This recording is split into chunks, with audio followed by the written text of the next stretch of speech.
அண்ணனோட சொத்தை தம்பி ஏமாத்தினால தம்பி குடும்பத்துல வாரிசே வர, தம்பி அண்ணன் ஏமாத்தினாலும் அண்ணன் குடும்பத்துல வாரிசு வராது. நீங்க எதை ஏமாத்தினாலும் அதை அனுபவிக்க உங்களுக்கு வாரிசே கொடுக்க மாட்டேங்க இருக்கு. நீங்க யாருக்காக இப்ப நீங்க அண்ணன் கிட்ட இருந்து புடுங்குறீங்க சொத்து? நம்ம குடும்பம் நல்லா இருக்கணும் தானே. வாரிசே உங்களுக்கு இல்லைன்னா அப்ப எதை வாங்கி அனுபவிப்பீங்க? சோ இதுதான், இதுல நீங்க எல்லாமே இதுல சரிசமமா செயல் பண்ணும்.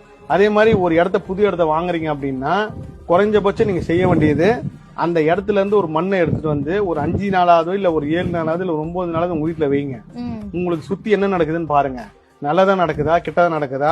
நீங்க ஒரு இடம் வாங்க போறீங்க, இல்ல ஒரு இடத்துல வீடு கட்ட போறீங்க, இங்கதான் தங்க. அந்த இடத்துல மண்ணை நீங்க இருக்கிற இடத்துல ஒரு 5 நாள் இல்ல 10 நாள் வைங்க. அது உங்களுக்கு உணர்த்த வச்சுக்கலாமா வேண்டாமாண்டி? ஏன்னா ஒவ்வொரு இடத்துலயும் ஒவ்வொரு ஆன்மா இருக்கு. சும்மாலாம் வந்து நம்ம இப்ப நீங்க ஆசைப்பட்டு ஒரு வீடு கட்டிட்டீங்க, நாளைக்கு உங்க பசங்க அதை வித்துட்டு போயிடுறாங்கன்னா உங்க ஆன்மா துடிக்கும். நம்ம கஷ்டப்பட்டு கட்ட ஒரு பிள்ளைங்க வித்துட்டாங்களேன்னு சொல்லி அந்த துடிக்க அந்த இடத்துல அந்த சக்தி வேலை செய்யும் 100%. அதனால இந்த இடம் சம்பந்தமா சொத்து சம்பந்தமா என்னைக்காவது யாருன்னா விட்டு கொடுத்துருங்க. இப்ப அந்த லேடி விட்டு கொடுத்தாங்கன்னா அவங்க சூப்பரா இருப்பாங்க.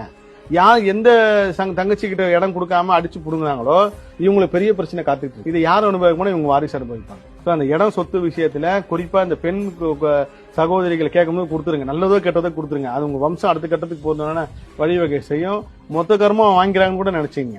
இது அப்படி இந்த தவிர தயவு செய்து செய்யாதீங்க. பல பேருக்கு வருத்தமா இருக்கலாம். ஆனா உண்மை